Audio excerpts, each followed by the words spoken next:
Well, hello, and welcome to Roadwarden here on the BackLog.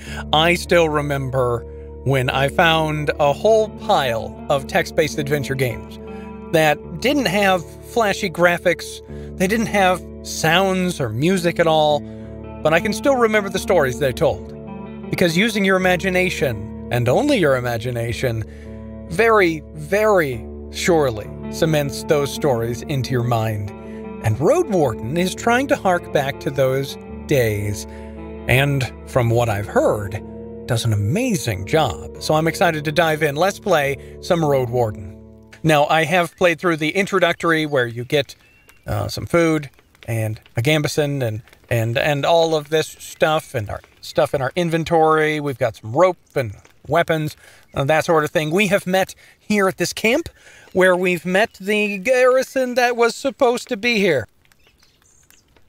There were supposed to be 8 or 10 of them, and now there are 2.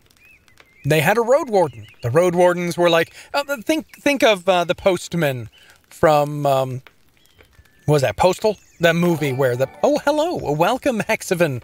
Welcome to the log pile. Don't forget to like, comment, subscribe, all that. Where they travel from safety to safety, from town to town, delivering messages and news, because nobody else is foolish enough to go onto those roads. So, let's hit the road. We've got to get some food, find a nighttime shelter, then continue our journey as we travel north. Even at a later hour, you wouldn't expect to meet any travelers in the valley. The warm summer breeze lures your mount forward, but the serene chirping of birds is quickly replaced by the distracting screeches and gurgles coming from further down the path. You soon find the pack of 4-legged griffins. They're larger than foxes and merge the features of birds and furred beasts. Each one is of a different size, coat, and colors, and their temperaments are just as varied. Their fronts are covered with vivid feathers, while their rears have darker fur. Their wings are massive, making them impressive jumpers, but they're too heavy to fly. About 24 beasts are yelling, brawling, and chasing each other around, blocking your path. Let's consider our options. I don't like the looks of this. You can't enter the forest blindly. If these or other creatures were to chase after you, the thicket would be disastrous for your horse. There are reasons why travelers stay as close to the main roads as possible, and why adventurers move in groups. Usually the safest approach would be to stay where you are and just wait for the pack to get hungry. It may, however, take up to a couple of hours. You're thinking about your conversation with Tulia. You've got a lot to do, and time may be of the essence. If you have any vitality points, you can use the warrior's training to access unique interactions, okay? I'll take my axe and hurry the horse. If we ride fast enough, we should be fine. Better safe than sorry. Grab my crossbow. A light hit should be enough to make them scatter. I don't know. Use violence or direct threat. I don't necessarily like the idea of staying here, and I don't really like the idea of just riding through. They might see that as prey, trying to flee. And I don't like just directly attacking them. That would not only use quarrel.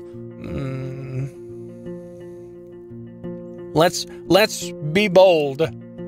Initially, your horse completely trusts your guidance, though after a few more steps it snorts. You prepare your axe and get ready to push away any griffin willing to jump on you. Once you get in the middle of the surprised herd, your mount squeals and gallops forward. The creatures in front of you flee, but others try to jump at you from both sides. You kick 2 of them away, but the third one scratches your leg. It hurts, though only a bit. You ride away and the griffins can't keep up. You still hear their screeches when your mount slows down. Oh no, we have lost a vitality. This is unfortunate. Once I get to a safer spot, I stop to clean and bandage my wound. Ooh. The road splits. According to what the soldiers have told you, you may find a safe inn by turning left. The forest to the right is lush and the trail overgrown. Kids used to have this song. How did it go? The harshest pathway leads to the dragon's lair. Those who search for treasure, do you truly dare? The signpost in front of you doesn't make your situation much clearer. It was put there by someone who can't write. For folks who can't read. Covered in old red paint, it points east. Blood there, as people say. Danger to be found. There's not a soul to ask for guidance. I'll look at my horse. What's its name? Oh, good. We get to name our horse. What should it be? Landis. Landis is peaceful as you stroke its mane. Maybe it can't help you choose a path, but you've spent many years together. Happy to go on, it takes a couple of steps forward. You spot a few berry shrubs and wild cabbages, but they still need at least 2 weeks to gain maturity. Time to make a turn. Explore west or explore east. The southern crossroads, a point connecting the deep forests of the east, western wetlands, and the road to Holovan. You're currently here.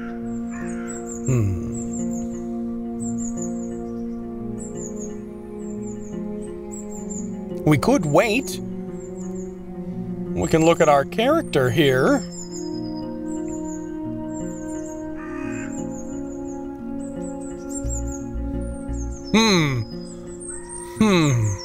Interesting. No gambling experience, sowing experience lies, or faith is undetermined. Oh my.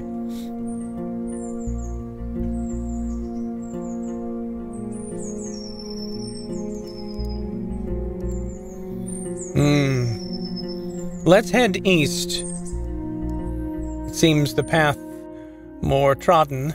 The curvy road east is overgrown. Landis trots when it has a chance, but more often it walks, forced to jump over larger branches blocking the path. The nearby lake is surrounded by thirsty wildlife. I observe the dark forest, ready to react if something jumps at me. A couple of stone slabs were turned into a hut-like shape. One of the ancient chapels raised by the priests of the United Church in the days of few soldiers and even fewer shelters. The dolmen proved to be especially durable, though the conditions they offered were harsh. The entrance is barely wide enough to let you walk inside. It was meant to keep larger beasts away, including your palfrey. You can't spend the night here. You dismount and look around. Let's look at the hourglass. It's the most common religious sign of the city folk, adapted by the United Church Orders of Truth and the majority of fellowships. It's used in temples and during the funeral rites, but also to decorate codices or jewelry. The winged hourglass portray the ephemerality of life and the rigidity of time. When possible, they're made of steel, signifying the strength of humankind's determination and innovation. In the old days, it was a place of faith. I should touch the hourglass and pray. The real believers don't need they don't need special places to pray. Landis is playfully poking the nearby bushes with its nose, ready for the further journey. Let's go in and see what's around. The beams of light get through the gaps between the rocks, but you can hardly see anything. A torch would fill the place with smoke, but a candle will suffice. I wonder how many travelers have sat in the cold rock, observing the entrance and fighting with their heavy eyelids. I look around. Use your keyboard to name objects that you're interested in. What are you looking for? Or paying attention to? Looking for... what are we looking for? Food? You either don't find it or can't understand you. Look for something else. What is this stone slab here? Is this a bed?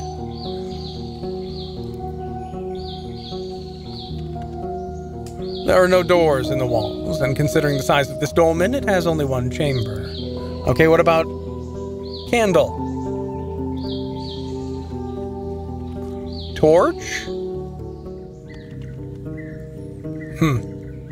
All right, well, I can't think of anything else to look for in here, so let's leave. All right, well, it looks like the only thing left to do is to continue on. The dolmen. Go east, my son. Go east.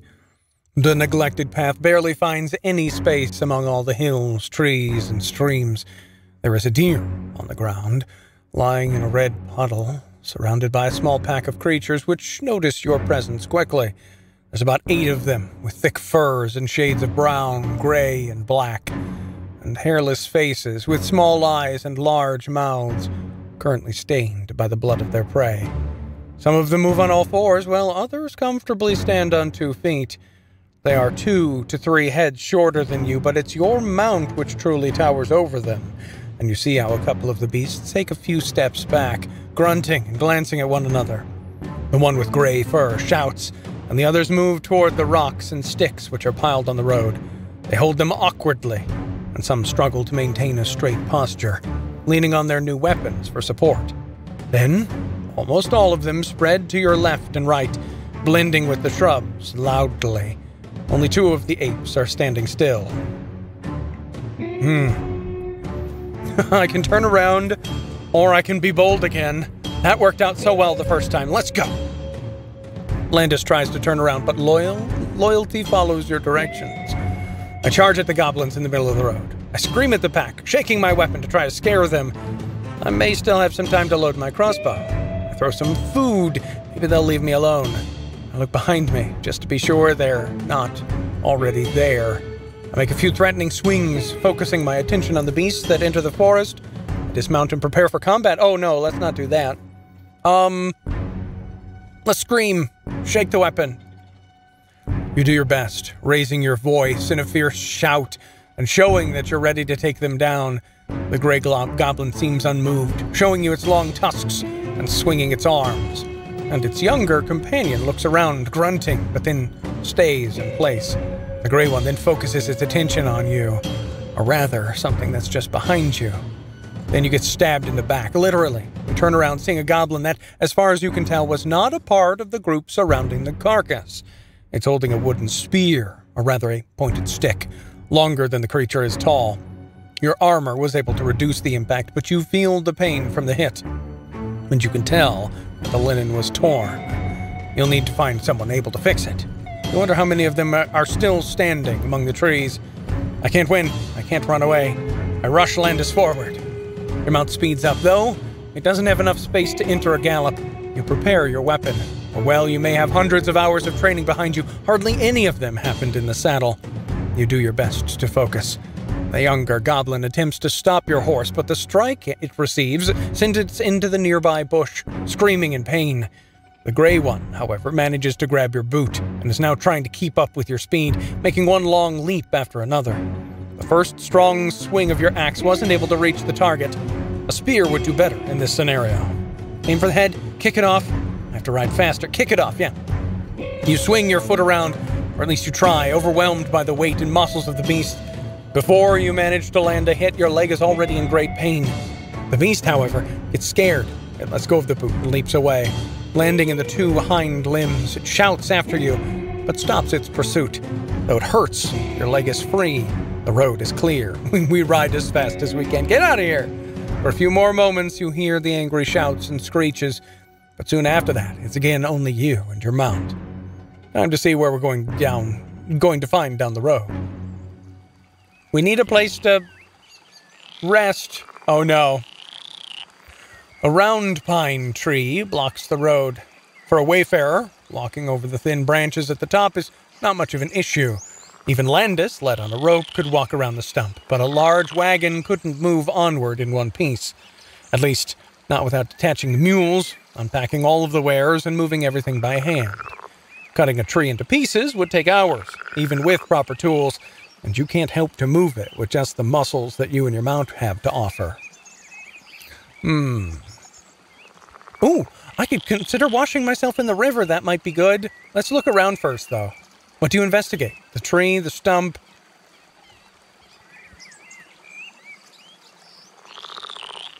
Let's look at the stump. You don't find any marks of maw or paws. The top is hip-high and unnaturally smooth. You could comfortably sit down on it. Oh no. How is it uncomfortably smooth? Unnaturally smooth. Let's look at the bushes. There are no berries left, only broken twigs, fallen leaves, and trampled grass. You notice a pointy arrow made by a human hand with a head made of horn and black-orange fletching. You don't know what type of bird. would have such feathers. You see no arrow marks around, not even on the wagon.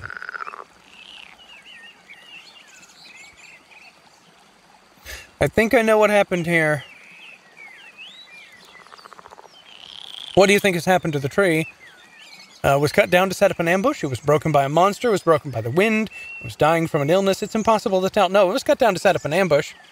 Why was the wagon abandoned? It was attacked by monsters. Huh.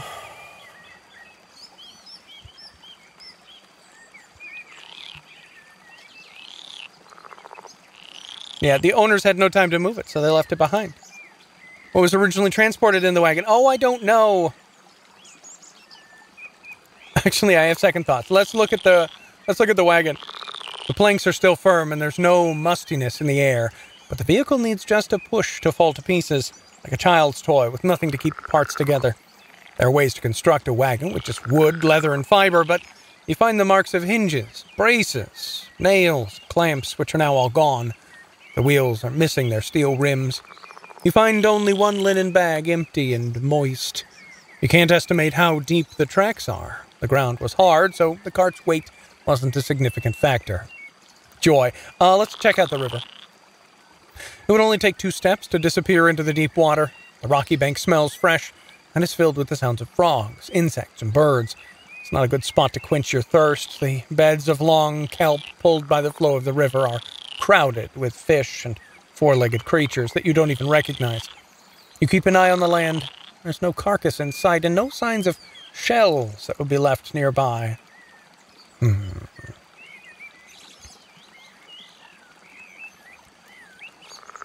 You walk deeper into the wilderness, searching through the shrubs and trees. You don't find any side paths, nor remains of a camp or hamlet. The first game trail you find has been used exclusively by animals.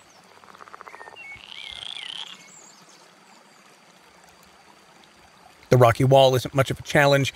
The top of the hill is covered with short grass and sparse trees. You do notice a couple of bushes with a good view of the road, just next to the remains of a campfire. Charred pieces of wood, ash, bird bones, trampled grass, and broken earthenware bottle. You follow the deepest tracks, leading to the edge of the soft earth. Someone jumped down, or at least stopped stepping on the grass.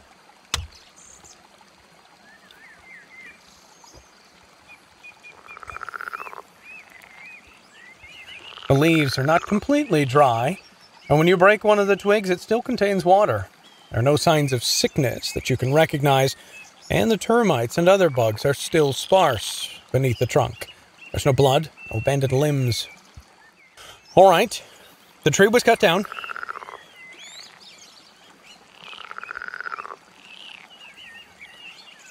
Attacked by highwaymen? No.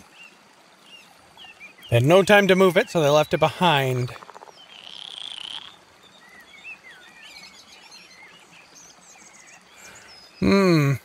I think it was passengers. What happened to the owners of the wagon? They were taken north. They were killed on the spot. They disappeared in the wilderness. They were taken north. You think that the tree was cut down to set up the ambush. The cart, which transported human passengers, was left behind by the owners, who had no time to move it. Its owners were taken north. Are you sure this is the most likely what happened? Yeah, I'm pretty sure.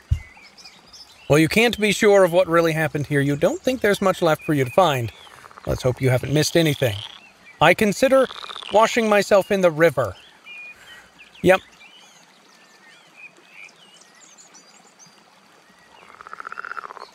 Oh, I'd need bathing equipment to get more out of the water. Okay, cool. Back north. Onward we go. As long as you ride uphill, the forest is sparse. Soon after, the tree roots tear the path apart. The road is coated with branches, acorns, leaves, and chestnuts, and some seedlings have already broken through the pitted surface of the road. If left undisturbed for another year or two, the forest will reclaim this place. Finally, you ride upward again. The plants are getting smaller, the road more rocky. Ooh, we've reached some kind of a fort. Well, the hills are full of life. You don't hear anything coming from the watchtower. Its upper level lacks a wooden platform, from which the guards could fire their crossbows or drop stones on the opponents below, so this place was not meant to be used in combat, but rather as a shelter from claws and fangs. Such structures can be found in especially untamed parts of the Dragonwoods, used occasionally by travelers or patrolling squads since the end of the war. The cities can't find enough people and dragon bones to keep them in good shape. You see no footsteps, no lights, no fresh trash or a latrine. The birds are preening their feathers on the top of the tower, while the branches of nearby trees are swaying in the fierce, cold wind.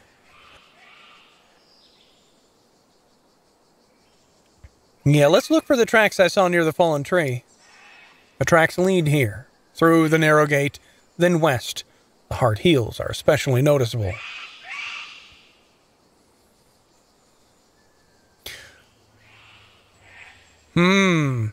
Yeah, let's look at the spruce trees.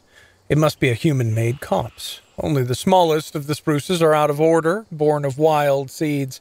The largest trees are as tall as the tower itself, which surely doesn't help those who were meant to observe their surroundings. There are also some stumps, most of which used to belong to saplings. These trees were likely meant to be sold to carpenters and coopers, but they were left alone many years ago. In the copse, you find wild fennel and lettuce thriving in shadows, and there are pears and berries growing among the nearby trees and shrubs.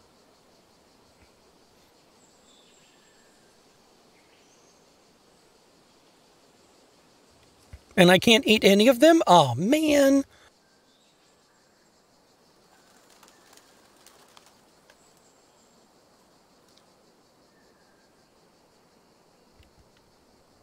Let's see here. You see a shattered bowl, the remains of a meal from many years ago. However, the firewood and the lonely stool are not too old. You don't doubt that the watchtower seems less threatening to wayfarers than the wilderness around it. Look at the gate. Setting up a firm wall in a place like this is a bit unusual. It goes on for no more than 40 feet until it connects with a natural rock face. Such a structure could be found near the city, acting as a checkpoint at which to stop any travelers to search through their belongings or request a fee. But in the middle of nowhere? Deer and other animals used to running here with no hindrance must have been more than annoyed. A risky investment. You touch the gate made of high-quality wood, previously soaked in oil. No, mostly wiped off. It was left open, and you don't see any wooden bar that would have been used to lock it. You try to move the cold planks, buried in dried-out mud, but with no luck. It would require some wary digging. You take a look at Landis. If necessary, it could bow its head and walk inside. This place should be a decent shelter for both of you. The planks are strong, heavy, well protected from rain and wind, and when you knock, they seem to be thick. While the door shackles at your push, it won't open. Defensive structures usually have a locking bar on the inner side, but you also see a large keyhole. You walk around the tower, making sure that there are no open windows or other entrances. It doesn't look like you can get in without destroying the door, and doing so is going to make potential entryway for wild creatures. Yeah, let's look through the... I'm too weak to destroy the door. Required vitality is 2. I don't have a key. Let's look through there. You kneel down and take a peek. There's nothing in the hole, but the room is dark, with tiny bits of light passing through the crevices of the windows. You see the shapes of wooden furniture, like tables, casks, and a ladder, but the only movement you notice belongs to the dust dancing in sunbeams.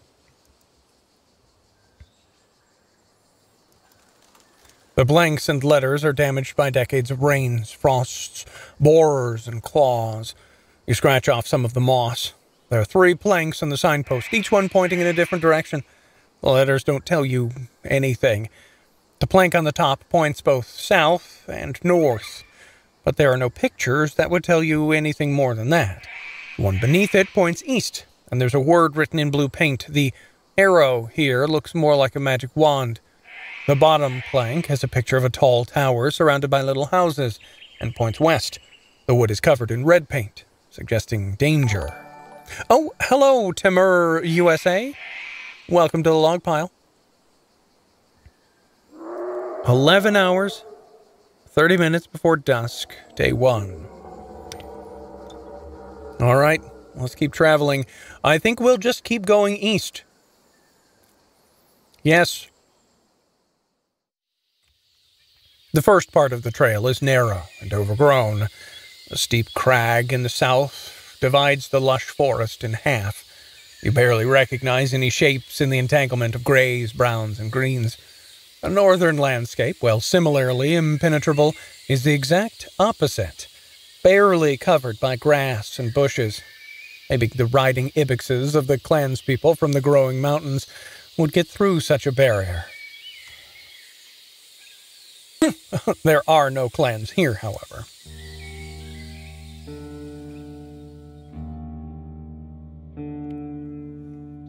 Oh, point at this icon to... Oh, it's a big picture. I see. The road leads you downhill to the edge of a lake. The clearing around the dwelling is quiet, with no crickets, flies, or even toads. The grass is not even knee-high. There are no signs of a wharf or boats. The wall isn't coated and has already been bitten by winds and rains. Right next to the gate, a gargoyle, or a stone look-alike, kneels on a slab. It's dark purple, almost black, with yellow, pointy teeth. Though its half-open mouth has no tongue, and the creature doesn't move even of an inch. The eyes have been replaced by crystals, red like currant juice. I knock at the gate, or yell anyone home. I touch the gargoyle, or I push the gate. Let's touch the gargoyle. That sounds like fun. Your hand seems tiny when placed in the monster's shoulder, which is coarse, cold like a rock. You consider pushing one of the teeth, but the eyes of the gargoyle suddenly grow brighter. What do you want? I'm not expecting anyone. The words are coming from the monster's mouth, though it remains still. Stand in front of me, I want to see you, mug. The drawling voice belongs to a woman, but is lined with unnatural creaking. The eyes don't rotate nor blink. Who are you? Friendly, playful, distanced, intimidating, or vulnerable. Let's go with...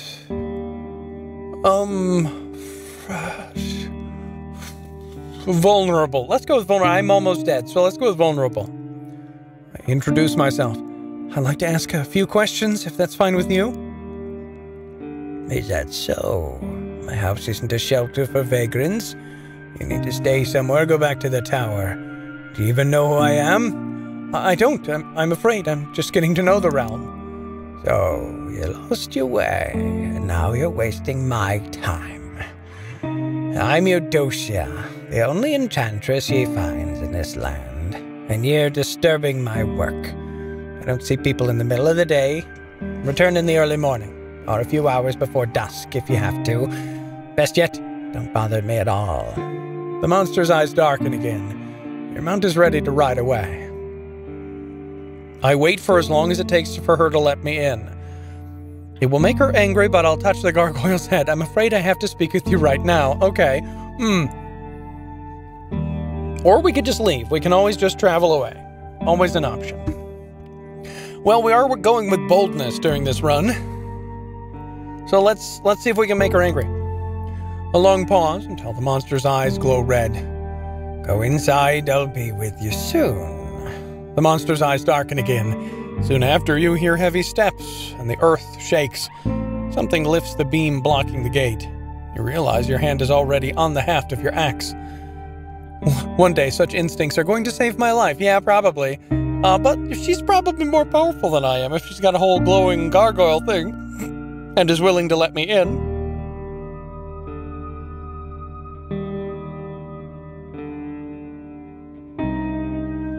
Yeah, let's try to relax. The gate opens violently and rebounds with a loud thud, almost closing again. The creature in front of you is made of floating rocks that appear to be connected, but it's just an illusion. They could twist and bend in every direction. The eyeless sentinel faces you blankly. You've seen other golems in Hulvania, Hovlavhan, endlessly helping with bothersome tasks, but you've no idea what makes them move. It lowers its slab-like hands and steps aside, making way for you. Its head rotates, following your steps, but other than that, it's as motionless as a statue. The house in front of you has a huge entrance, just large enough for a golem. The building is whitewashed, but the lime is aged and damaged. The tools are spread around in no particular order. The rocks resting on top of the shed resemble the golems. A few birds stare at you from the roofs, while more ignore you. None seem willing to approach the garden patches, despite the growing, though neglected, vegetables. It's quiet here. Let's go to the sitting golem. It seems dead, inactive, as city folk would call it, but the pneuma still makes its clunks float less than an inch away from one another. It doesn't react to your presence. Unlike the previous golem, this one bears engraved signs on its larger rocks. Their meaning is unclear to you, and you can't tell if they're decoration or carriers of a spell. A leaf of the door opens. The woman is tall and stands upright, with her arms crossed and legs apart. She's more than 30, with a face touched by lack of sleep. She gives you a long look, observing your blade, hands, boots, forehead, everything but your eyes. I greet ye. Without the distortion caused by the gargoyle, her strong voice isn't as disquieting. No surprise that it caught your eye, but don't disturb it. It's very much awoken and will defend itself. Or me, if it comes to it. I give her a better look. She's wearing a long, ragged robe covered in stains. It used to be blue, but now is unevenly pale. She's barefoot, with skin covered with dust and dirt. Her dark hair was recently washed, but it's untidily spread on her shoulders, back, and chest. She wears no jewelry, belt, or buckles. I'm glad to have a moment to spare. I won't bother you for long. She looks at the ground and drawls out her words. I sure hope not. I'm not interested in chatter. If you need to bother me, speak in the tongue of dragons and barter. I don't serve stew. I don't offer baths. If you come here, I better get aught from it. She walks past you and cocks her head towards the golem who let you in. It turns around and shuts the gate. I let you in this time, but it won't happen again. Not during my work. If you ever come here in the middle of the day, you stand outside looking at the doors like an ibex. We don't need more salutations, so... Her voice remains cold. Why are you here? I'm trying to learn more about the peninsula. I'm looking for Asterion, the previous Roadwarden. I'm looking for a job. I was hoping you could fill an item of mine with pneuma, and I don't have an item that I know of.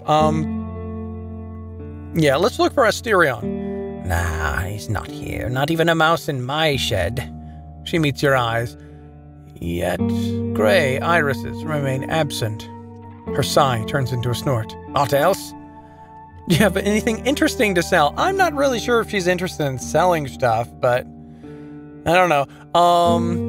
You filled some arrows with pneuma before? Any ideas where this is from? Show her one that I found. Oh, okay. Interesting. This one. Yeah, let's go with the arrow one. Why are ye tracing a murderer? Why? Are you tracing a murderer? She smirks, but then grabs the arrow and takes a quick look. Black and orange. I don't know much about wood, but I recognize these feathers. The people of Gale Rocks breed such pheasants. She gives it back. It's in the far north, close to the coast. Well, let's see if she has anything interesting to sell. We could use a potion or something. Well, I'm not a trader. New trader unlocked. I do the stuff people ask me about, and they're not for sale. She glances at the house, then toward a pocket at her hips.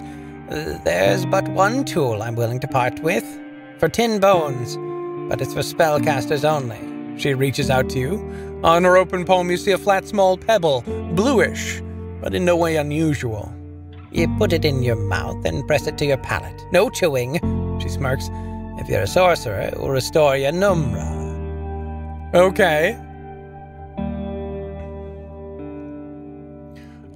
I'll think about it. Yeah. Okay.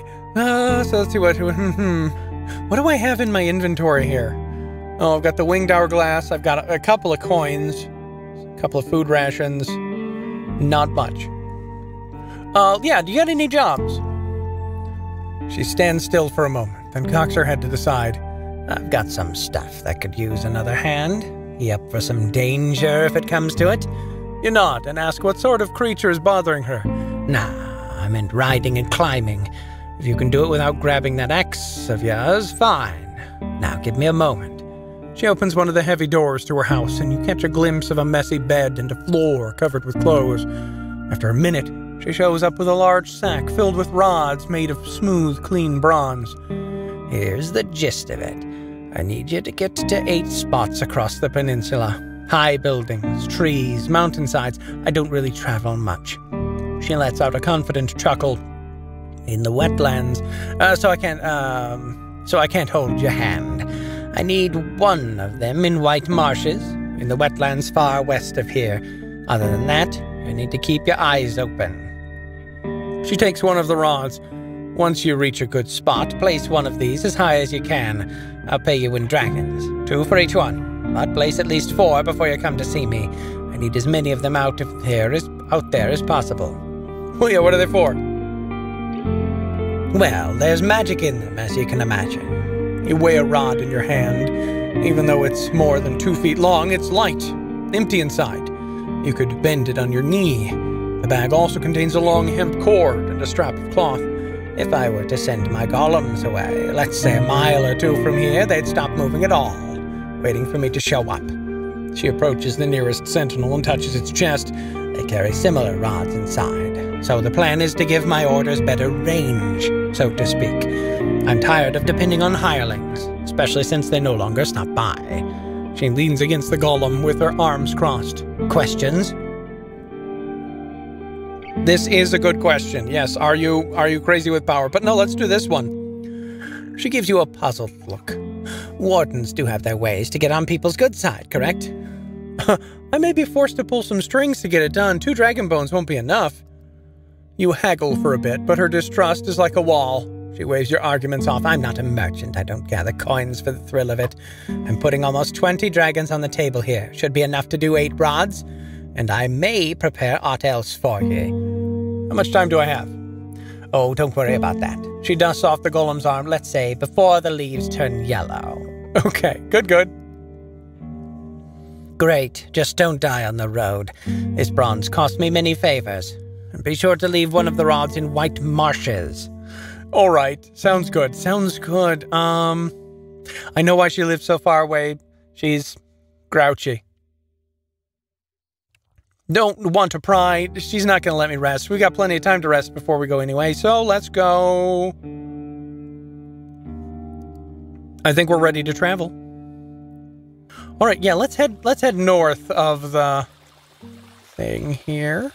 With no trees or crags blocking the sun, the road is bright and inviting. The simple bridge is centuries old, bitten by time. Makes you think of the dolmen you saw south of here. The torrent here is deep and fast, with plenty of fish. The boat is destroyed beyond repair, rotten, falling to pieces, with holes in the floor and on the sides, overgrown with fungi and moss. The thick shrubs lining the path are covered with thorns. Small birds are jumping from one twig to another, pecking at the brown berries. You think about picking some of the fruits, but you're not sure if they're edible. Look around for an hour or so, take a closer look at the fish. Wash myself in the river. Let's take a look at let's see if there's something we can use. After what feels like an eternity of searching around the boat, the banks, and the shrubs, you sit down on the bridge to take a break, then realize you haven't actually looked beneath it. You kneel on the grass and look into the darkness. Among the cobwebs and bugs, you spot an old piece of fabric pinned under a rock. You pull it out and find a rotting, torn pouch that contains a single dragon bone. You make sure you haven't missed the other ones in the dirt, but if they ever existed, they've rolled down and sunk for good. I throw the pouch away and stand up. Landis peacefully chews the grass, enjoying the sun on its back, ready to take a nap. Let's take a look at the fish. You see dozens of red and gold and gray shells. As you walk by, they stay close, following your steps. Can I wash myself in this river? Oh no! Oh no! You undress, keeping your axe at hand, and check the water with your hand. It's as warm as it is clean. You step in, hearing your mount's fearful snort. You tell it to quench its thirst, but then a harsh bite reaches your calf. You look down. Another wave of pain runs through your leg, and your blood flows downstream. In a panic, you climb back out, grabbing a clump of grass. A fish is still holding your thigh. You pull it and squeeze with anger. Its mouth is filled with thin, inch-long teeth. You need a bandage. Throw it back into the water, cast it into the bushes to make it suffocate. Yes. Landis peacefully chews the grass, enjoying the sun on its back, ready to take a nap. Oh, no! We are on the verge of death, and it affects your appearance. Oh, we are almost out of everything. We just have a little bit of armor. That's all we've got. All right, let's continue our wonderful journey. It's so good.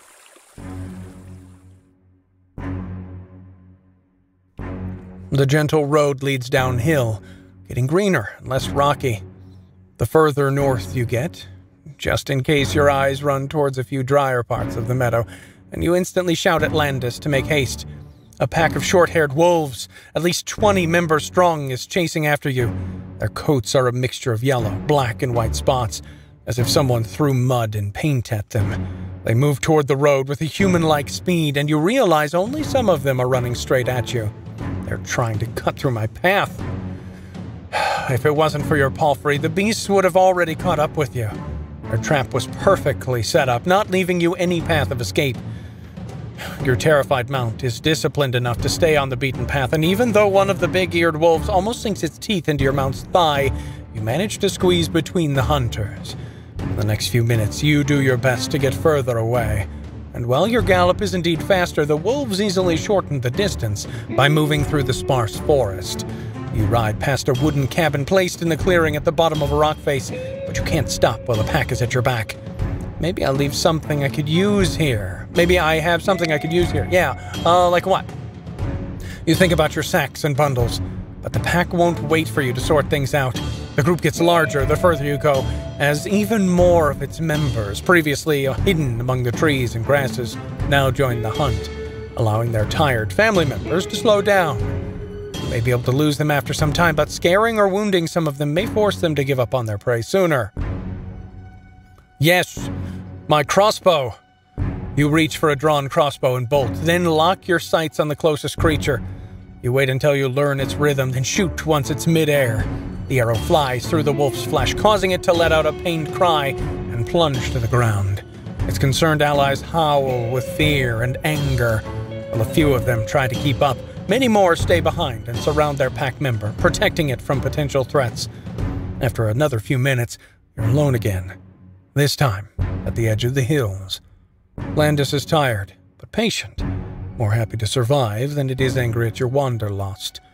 At least you can hope the pack will move to a different place during the night.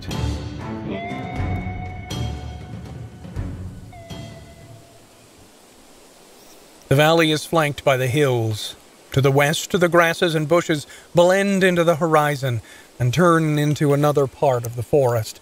The southern hills are gray and tall, with fortress-like rock faces and a crown of conifers. The northern ones have countless sand-colored rocks lumped together like piles of rubble and clay, bearing hardly any soil or weeds. The plants here are struggling. The grass is short and yellowish, sometimes dried out. The bushes have silver leaves, like many plants from sunny areas. The mushrooms can't hide in the shadows, but as you approach one, you see it's growing from the remains of a dead bird, while others are covering old branches and other plants. They won't last much longer. It will be easier to spot any larger beasts around. You have to squint to spot the first threatening creature. A runner is in the far east, close to the hills, though it completely ignores you, walking around and observing the grass, looking for its next prey. You don't have to worry about it for now. There are boot prints on the road as well as in the short grass, fresher than any other on the eastern road, since many mushrooms were cut away with knife, and you notice few berries on the shrubs. You conclude it's a foraging spot for the people from the north, though there doesn't seem to be much food left. There are almost no prints leading further south. I could try to forage for a bit, or I could continue traveling. Let's forage. Ooh, 2 bunches of wild plants. Very nice. You let Landis keep himself busy for a while you walk around looking for anything edible. It takes a fair bit of time. You don't plan to carry around raw mushrooms and bugs, and the wild vegetables need to be washed before you put them in your bags. You finally find a few handfuls of plants, fruits, and nuts. Next time, however, it's not going to be so easy, especially since the runner, a bird both taller and wider than you, observes you carefully. At first, from a distance, then circling around you. After about half an hour, you hear its piercing screech. As the creature runs at you, shaking a beak larger than your head, you throw everything into a sack and get into the saddle. Yes, we should definitely avoid this place while the beast is hanging around.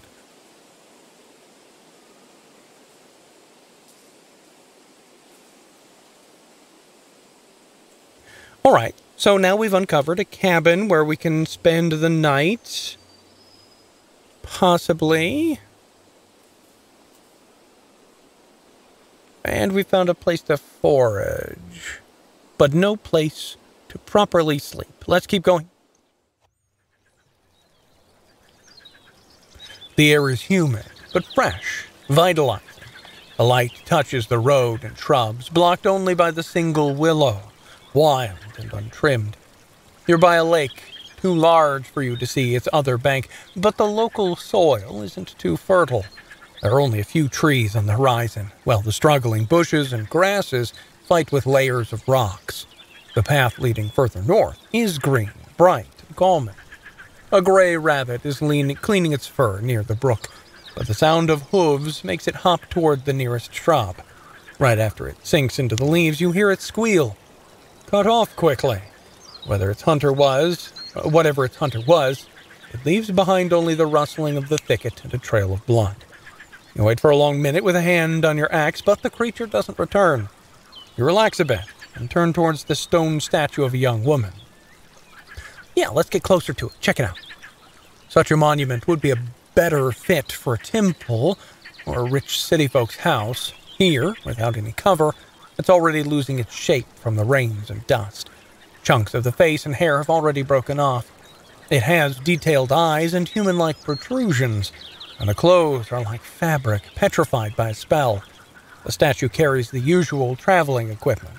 A walking staff, a gambeson, simple pants, now covered by leaves. It's a shame to see it deteriorating. Look at the pedestal. Maybe someone left a valuable offering here.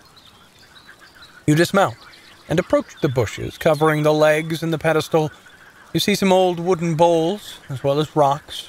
You try to push the leaves away, but their stems are thick and healthy, crowded with insects and spiderwebs. Until you remove the thicket, you won't be able to see if there's anything worth stealing.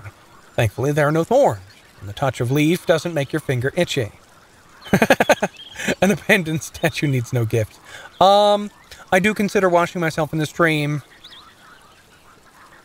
but that's probably what turned her into it.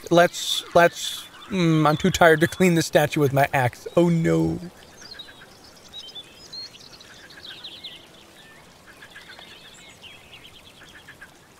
Let's wash myself in the stream. The brook would hardly cover your feet, but you could sit on the pebbles and splash yourself with water. I wash my hands, face, and neck. As you wash your sweaty skin, Landis quenches its thirst and looks for intruders. I didn't get any better. You return to Landis. Oh, I could wash myself in the stream again. No, I guess we'll just keep going. The statue of a woman. Yeah, so clean water and a fishing spot.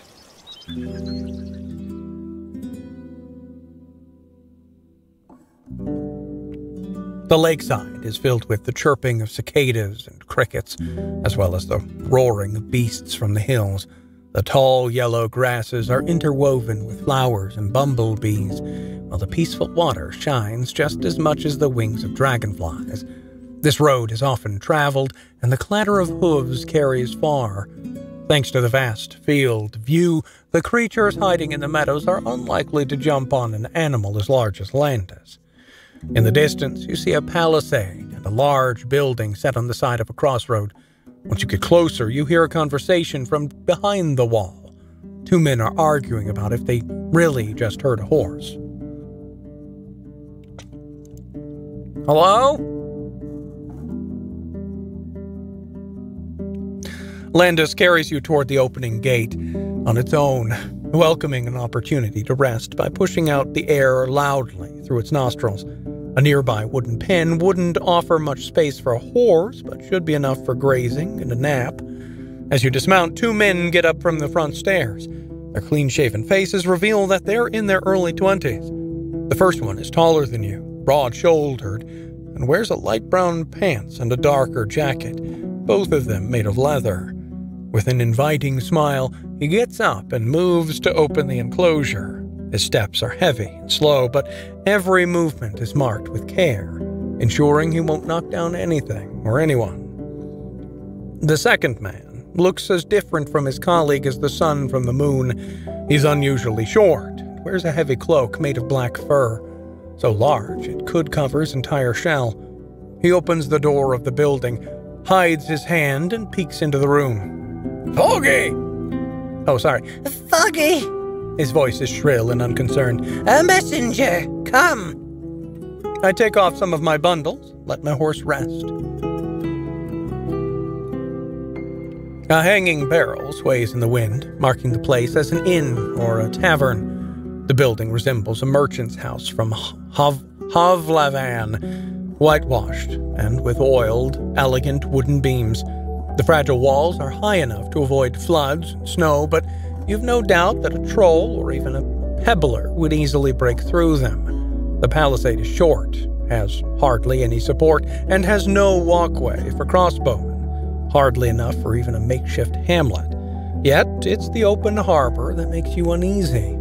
Aside from the fish, any creature, aquatic or not, could just walk into the yard, undisturbed. The path is covered with paw prints and claw marks. Better not to leave Landis outside during the night. A black and white bird swoops into the water, then flaps its wings and takes off with a silver, twitching creature in its talons. The large man clears his throat. What have we here? Coming from afar, friend? Are there now horses and owlers? His voice is stentorian, close to a shout. You vaguely recognize his accent as one found at the city harbor. Must be friendly. Quite far, kind soul. Landis came with me from Havlavan, yeah. He nods appreciatively. A weird beast, eh? A donkey that can kill a man. You notice he keeps quite a distance from it and holds his hand close to his throwing club. I haven't seen one in a while. The roads aren't that bad. I'll take you north and east with ease. You hear heavy footsteps. A woman shows up in the doorway and looks at you from the top of the stairs. She's even more towering and stout than her son. The man who just welcomed you with a massive chest and a pear-shaped face with a prominent chin. Her movements are composed and confident. She may be older than 50, with a mixture of gray and dark blonde hair. She's only one arm, the left one, notably muscular, with a hand so large he could likely chop off Landis's head with a single strike, or crush yours like a berry. Though the slit of her robe made of creamy warm fur, you spot her trunk-like legs. She runs her eyes over your blade, armor, and mount. Her lips form into something of a smile, distorted by the scar that runs through her mouth. The tall guy looks a lot like her. The tall man spreads his arms, forming a chain between you and his mother. Meet Foggy, friend, ma. The rider has come to us from Havlavan. Just look at that horse. His powerful voice turns timid, and he keeps turning his head from left to right and back. Too bad we have no way. It looks hungry. The woman looks at him with amusement, then glances at your palfrey. Aye, a cute monster you've brought, but not enough fat on it. If it ever breaks a leg, bring it here. We'll smoke it for winter. She vaguely stretches out her only hand. What brings you to Foggy Lake, love? Just stopping by? Her voice is hoarse, like that of a traveler who spent too many autumn nights in cold tents. It carries a hint of motherly concern. I close the animal pen behind me and head towards the stairs. You won't find another shelter in this part of the Dragonwoods, especially not in creeks. She scratches her broad chin with sausage-like fingers. You drink? Let's go with a witty comment. We haven't tried one of those. I make a single loud clap and rub my hands together. I wouldn't dare to insult your hospitality. Her brief, powerful laughter is enough to scare away the birds from above the lake. Your mount lets out a cheerful snort. You have to visit Creeks, dear. They'll love you there. Come, share a story with me in a mug. Without waiting for her response, she walks inside. The tall man takes a deep breath. Go ahead. We'll take care of your horse. He encourages you with a gesture. And by that, he means he won't do anything with it. That's the other man in black fur. Whenever his screechy words follow the deep voices of his companions, he sounds like a brat. We won't be feeding or washing beasts that aren't going in a stew, but we'll keep an eye on it. They find new spots to rest, the side of a boat and a stool near the palisade.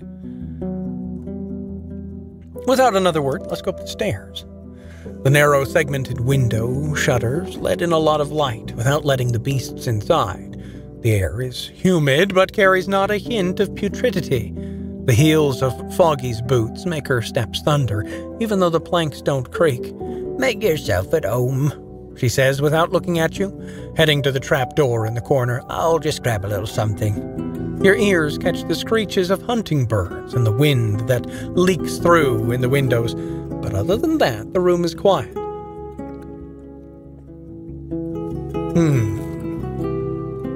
I look where the ladder leads. Yeah, let's check it out. We don't want to be caught in a fallout situation where we're the jerky.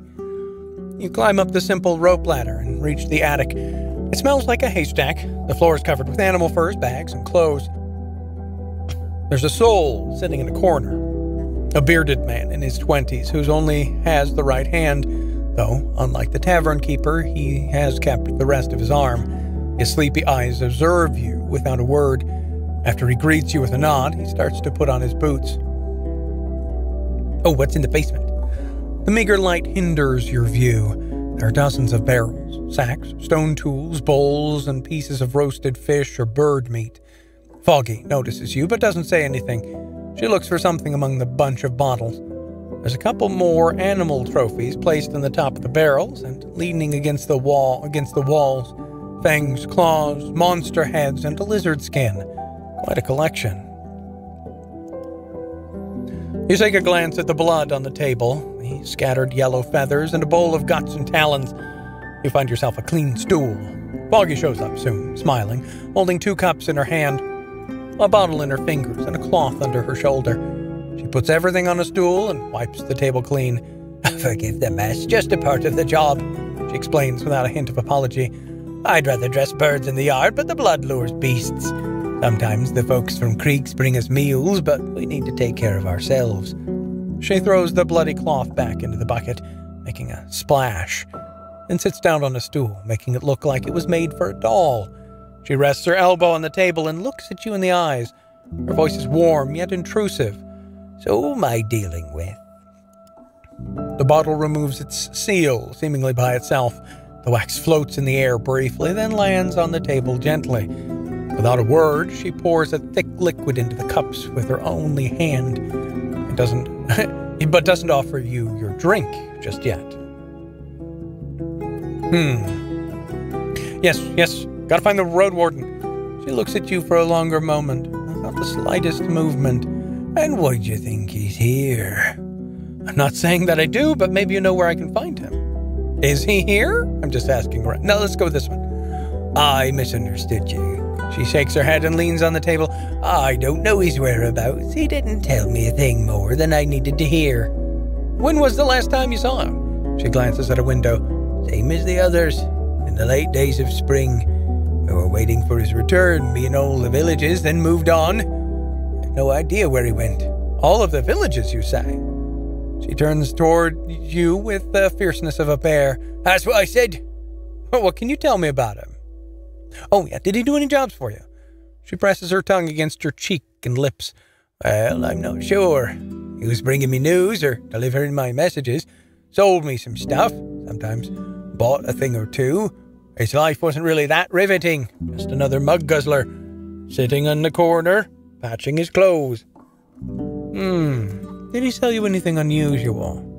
She stares at you without blinking. Such as what? Something that hints to where he went, yes. Oh, maybe this one. The scar on her lip distorts her smile. It just so happens, she hesitates, I promised to keep it around for some time. Ask me later. Maybe after you've shown us what you're made of. I'll see what I can offer. All right. Oh, and this episode is going on long. So yes, this is Roadwarden. It's not necessarily a forgiving game, but then of course it's not all about the combat. It's all about the story, which has been really well written. So I'm really excited to play some more of this. And if you want to see some more of it, let me know in the comments down below, and we will crack on with Roadwarden here in the backlog. I'll play with you again later.